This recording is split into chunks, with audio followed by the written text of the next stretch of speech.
This is immigration attorney Parviz Malakouti, and in this video I want to talk about two concepts that are related, similar, but totally different and get confused all the time in immigration, and that is removability and inadmissibility. Okay, so first of all, removability basically means a ground that makes somebody who's within the United States subject to being put in removal proceedings and removed, aka deported.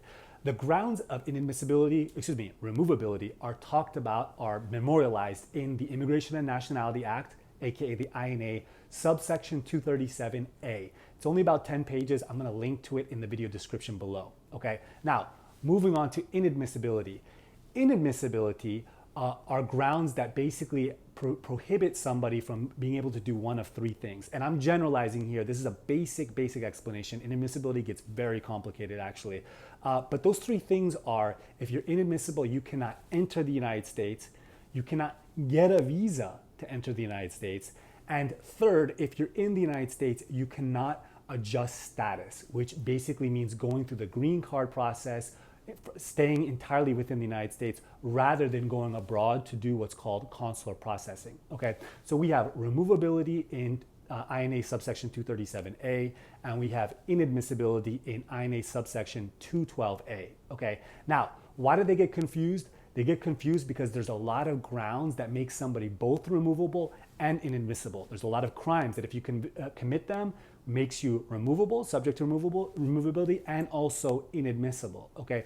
But it's not 100% overlap. There are certain bases, certain actions that make somebody removable, okay, but don't make somebody inadmissible. And there are certain actions that make somebody inadmissible, but don't make them removable, okay? So removability is about, in the INA, about 10 pages long, okay?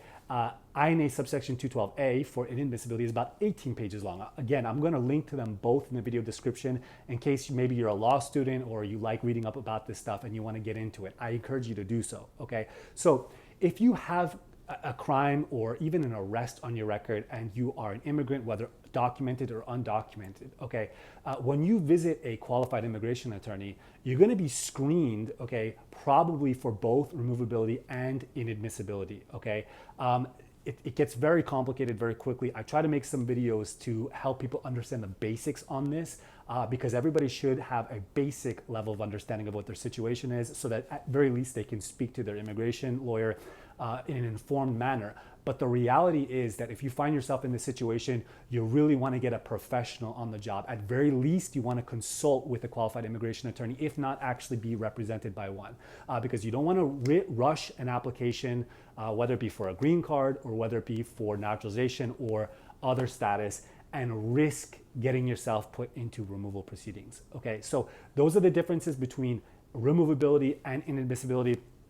As a bonus, I'm going to talk about a third concept, okay, which is very important, which is basically what I'm going to call adjustability, okay, and that is in INA subsection 245. And what I call adjustability, I actually made up the word. I don't think there's actually a word adjustability, but basically, this is the subsection that determines what immigrants are eligible to adjust status, which, as I mentioned before, means to stay within the United States during the entirety of your green card process.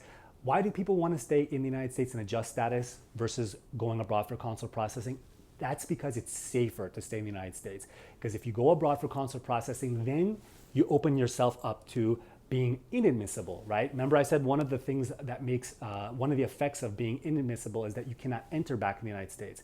So people prefer, and us as immigration attorneys, we prefer to have immigrants adjust status if possible, rather than taking the risk of going abroad for consular processing, okay? So grounds that make somebody eligible for adjustment of status are in INA subsection 245A, okay? So it gets a little bit confusing, it gets complicated. We want to read these all together when we're evaluating an immigrant situation and determine what the best path is available for them, okay? Keeping in mind whether they can stay in the country to adjust status, whether they're subject to grounds of inadmissibility, and also whether they are subject to grounds of removability, okay? That's it. I hope this video helped. Stay safe and keep educating yourself.